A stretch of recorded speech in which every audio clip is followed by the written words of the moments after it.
The Major League Baseball draft is in the books, and for South Carolina, they saw 6 Gamecocks drafted, as well as 3 future Gamecocks selected. And to break it all down for us is our baseball insider, Collyn Taylor. Collyn, let's start with the 6 who were drafted that already went to the University of South Carolina. Of that 6, any surprises for you in terms of when these guys were drafted? Not really. Maybe a few here and there, but Jack Mahoney goes 77th overall, which good for Jack. I always thought he was a top 100 guy in the draft, and he goes 77th is going to be pretty doggone close to a millionaire when all is said and done. I mean, it's a slot of 980,000, I want to say it was. Then Will Sanders goes 115th overall to the Cubs. Noah Hall to the Mets. Braylon Wimmer to the Rockies. And James Hicks and Cade Austin on day 3. Hicks to the Astros, Cade to the Yankees. The only really shocking thing was maybe I thought James Hicks and Cade Austin would both go a little bit sooner. I both thought that they were day 3 guys, but I thought that Hicks goes 404 overall. I think I would have probably picked him a lot sooner. And then Cade Austin goes in the 19th round. I thought he was probably more in that 15 to 17 range, but you have South Carolina was one of the best pitching staffs in the country and in the SEC last season, and you're seeing why with 5 different pitchers drafted off that group, and then Wimmer, who was such a key cog for so long, going to be massively hard to replace all 6 of those guys, but that's the task that Mark Kingston and Monty Lee and Matt Williams all have to, and now Joey Holcomb have to kind of get behind and figure out. And just the last 2 years, I mean, you're looking at it, 6 players drafted this year, as we mentioned, and last year in the 22 class, 5 Gamecocks were drafted. Now, we talked about the guys that were drafted, Collyn. I do want to throw in another name, and as we have seen, not just with baseball, but it happens in any sport, you'll have free agent signings. Will McGillis was signed as a free agent. Were you surprised to see him go undrafted? Yes, point blank, period. I don't know what the criteria is where DJU at Oregon State football can get drafted over a guy like Will McGillis and countless other really good college baseball players. It's frankly embarrassing that not take Will McGillis out of the equation, but the fact that other really good college baseball players don't get the honor of hearing their name called or singing their name on a draft tracker or anything like that, a moment you dreamed about forever. It's sad.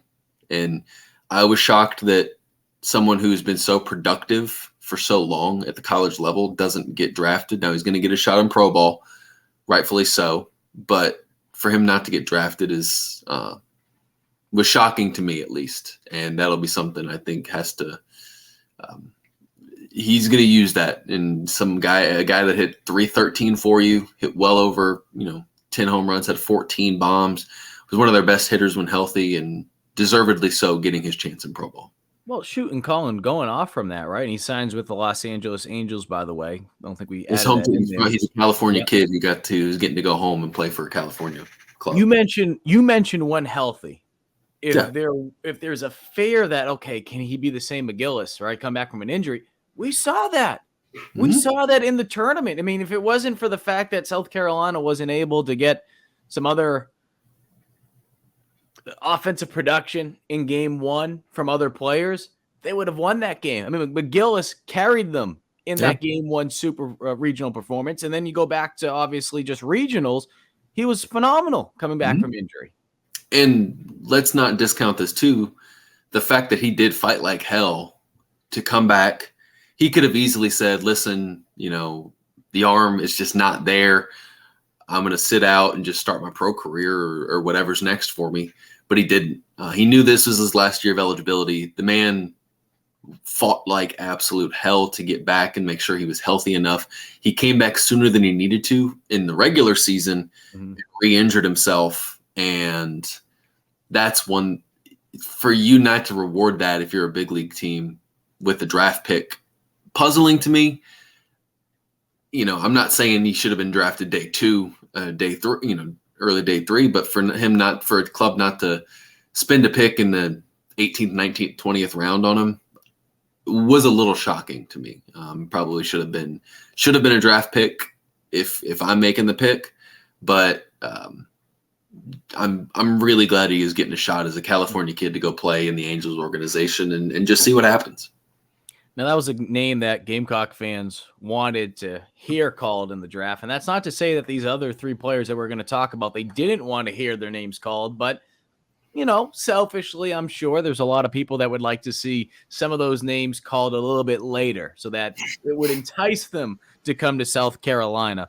Collyn, give us a breakdown on the three players who South Carolina has recruited to play, but they were drafted this past weekend. Now, again, that doesn't mean, I think some people already know this, but for some out there, just a reminder, that doesn't mean they will automatically just forego college, but some might look at that a little bit stronger now.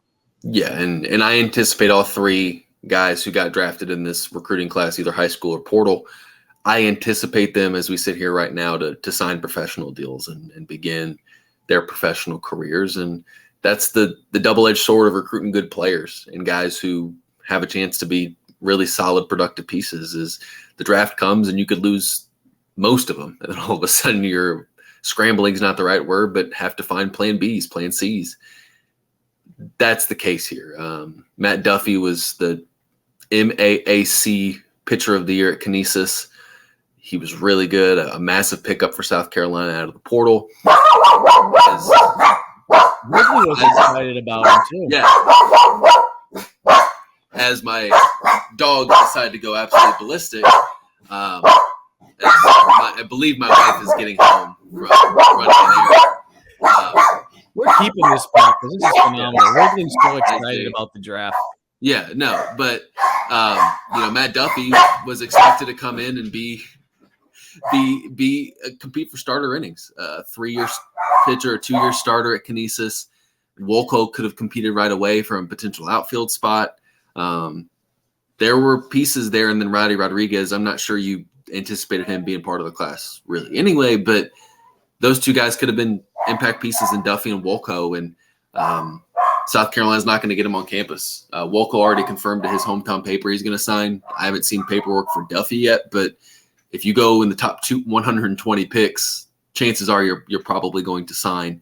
So now South Carolina kind of has to figure some stuff out, and I think they anticipated losing Wolko and obviously recruited for that. But now it's just a matter of really, really, really trying to figure out how to bolster this pitching staff that is a question mark right now as they kind of attack the portal. You mentioned it's a question mark, and you might not necessarily have the answer for this, but hypothetically speaking, and I hate talking in hypotheticals and giving people popsicle headaches, but for the sake of the conversation, bear with me. If all three of those guys that we mentioned who were drafted, whether it be out of high school, whether it be via the transfer portal, if all three do decide to go pro, where does South Carolina go from there? Do you still feel like they are in a good spot? And, oh, by the way, we haven't had a chance to talk about it in a couple weeks since we haven't done a baseball video recap in quite some time. But you have Casas coming back.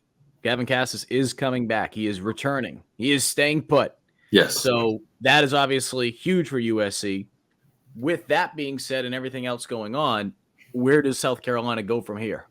Yeah, I think that they feel fairly comfortable about where things stand offensively. When you talk about returning, Cole Messini, Ethan Petrie, Gavin Casas, Carson Hornung, Talmadge LeCroy, Evan they feel really good with their core guys returning with what they're adding through the portal, and Austin Brimley and Kennedy Jones and Parker Noland and Blake Jackson and a few other pieces. They feel fairly confident in what they have there. The question now becomes pitching. Pitching first and foremost. You return two guys that started on the weekend last year late, in Eli Jones and Matthew Becker, who have a chance to solidify weekend roles again. Roman Kimball, who looked every bit like a weekend starter last year before getting hurt, comes back from Tommy John surgery, and there's going to undoubtedly be some rust there, but a really good pitcher in his own right. But outside of Jones and Becker, you only have two guys who threw at least 20 innings last year returning for you. Whether that's Chris Veach, who was your really good closer, or whether that's Austin Williamson, who had flashes over the course of his freshman year, there's just not a lot of experience on this roster coming back from last year's team. You bring in two kind of wild cards in Garrett Gainey and Tyler Dean, who have a lot of really good qualities, but their numbers at their previous institutions were, so-so, very inconsistent. And, Gainey's a lefty. Tyler Dean has an electric fastball. And if you get some bullpen innings out of either of those two guys, you feel pretty good. Ty Good comes in from the College of Charleston. Will have a chance to chisel out a role, whether that's maybe as a starter, coming out of the bullpen, eating some innings and relief.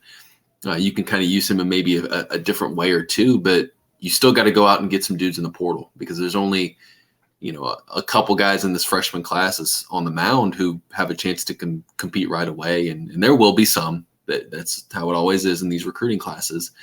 But you'd like to go out and probably get some more proven guys, maybe 2 or 3 different guys out of the portal from a pitching standpoint, to feel good about where the staff is heading into 2024 with what is expected to be a pretty good lineup, like the top half of the SEC lineup on paper. So you hope that's the case, but when you're talking about having to replace almost 68% of innings, over 71% of starts from last year's pitching staff, you got to go out there in the portal and go get some proven commodities and then coach up the guys you have on your roster. He's Collyn Taylor, breaking it all down for baseball, and also does some basketball, and he'll be doing some football too. Next week, we'll be in Nashville. Be sure to follow GamecockCentral.com for all your SEC Media Day updates. Should be a fun one. Out on Broadway. Well, a little off, but you get the point. Close enough. Close enough. Again, he's Collyn Taylor, also for Wrigley the Dog in the background. I'm Mike Yuba. Appreciate you guys watching, and be sure, if you haven't already, subscribe to GamecockCentral.com. Subscribe today. Take advantage of those great deals, because not just baseball, basketball talk. Football is coming up. It is right around the corner. We are counting down the final weeks until South Carolina gears up for the 2023 season.